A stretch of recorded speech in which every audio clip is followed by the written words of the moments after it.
Bismillahirrahmanirrahim. Hər vaxtınız xeyir. 4-cü dərsə başlayırıq. Quran əlifbasını, ərəb əlifbasını öyrənmə dərslərindən. Əlif, bə, tə, sə, cim, hə, xə, dəl, zəl, ra, zə. Bu hərfləri öyrəndik. Bugün yeni 4 hərfi öyrənəcəyik. Sin hərfi adı sindir. Səsi Azərbaycan dilində olan s səsidir. Sin, s. Sadə s-dır.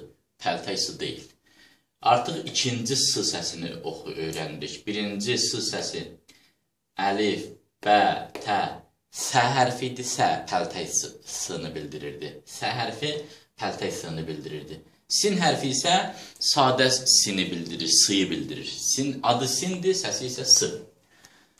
Növbəti hərf şin hərfidir. Şin bizim dilimizdə olan ş səsini bildirir. Sadə, pəltək olmadan şəffaf. Sin, şin. Yazılışları eynidir. Sadəcə olaraq şin hərfinin üstündə 3 nöqtə var. Sinin üstündə heç nə yoxdur. Növbəti hərf sad hərfidir. Adı saddır, sad. Səsi isə s-dır, s. Artıq 3-cü s səsini oxuyuruq. Sə, pəltək. Sin, sadəsi. Sad, qalın s. Sad, sad. Sin, sad. S, s. Məsələn,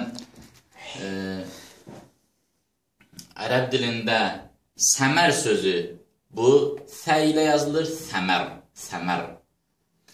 Ərəb dilində saat sözü sinlə yazılır, sə'ah, sə'ah. Ərəb dilində sadiq sözü sadla yazılır, sadiq, sadiq. Da sadiq sözünə sadiq demirsən, sadiq, qalın. Adı saddır, səsi isə s. Sin, s səsini verir. Şin, ş səsini verir. Sad, s səsini verir. Bu da dad hərfidir. Dad hərfi, dad. Bu z ilə d-nın arasında bir hərf tələffüzüdür. Çox çətin gəlir ilk növbədə insana. Ümumiyyətlə, bu hərfin necə tələffüz olunması arasında, qiraət alimləri arasında müxtəlifliyi var. Bəziləri zat deyir, bəziləri dad deyir, bəziləri dad deyir. Əsasən məşhur olan daddır. Məsələn, vələddallin. Biraz məşq lazımdır bunu tələffüz eləmək üçün. Biz sadəcə olaraq zad hərfi deyirik. Bu da z səsini bildirən hərflərdən biridir. Z səsində ikisini oxumuşuq. Zəl, pəltək z, zə, sadə z, Azərbaycan dilində səslənən z kimi. Dad, çox qəliz z səsidir, dad. İndi biz sadəcə olaraq zad deyəcək. Zad, z səsini bildirir, lakin o deyildiyi formada. İnşallah Quran qiraətinə keçdiyimiz vaxt o hərfin tələffüzünü çox işləyəcəksiniz və özünüzlə məşq edib axtarıb tapa bilərsiniz.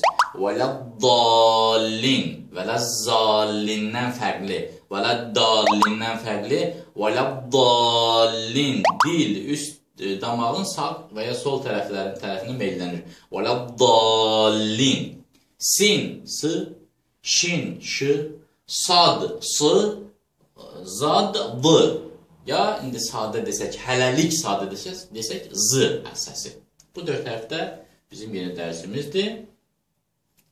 Peyğəmbər sallallahu aleyhi və səlləmdən rəvayət olunur ki, ümmətin ən yaxşısı Quran daşıyanlar və onu əzbərləyənlərdir.